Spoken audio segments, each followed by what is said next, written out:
Поминаа пар недели, а се уште главна тема кај нас е тоа што не добивме датум, тоест Франција ни даде корпа. Знаете, пратите вести, нормално. Ние ја прашавме Франција, абе Франција може да влеземе, а таа што ни рече премиере? Мало сутра! И чисто да ни го покаже како изгледа тоа во пракса.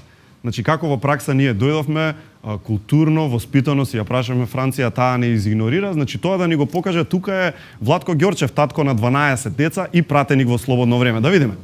Значи, еве ја Македонија, оди како што гледате, Германија вели добре дојде, Италија вели повели изволте, Шпанија вика здраво, Шведска, таму Данска, Франција да видиме.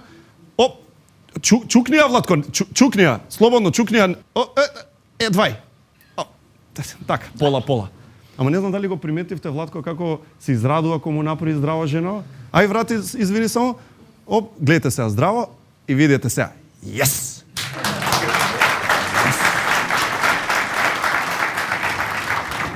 Сега уште френд реквеста да ми го прифати и на коњ сум.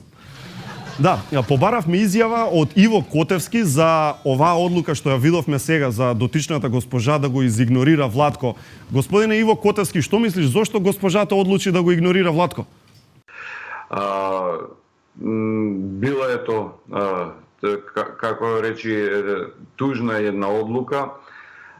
Нажалост, сматрамо да ние цел товар на страна Европска унија. Разбрав се ли што збори?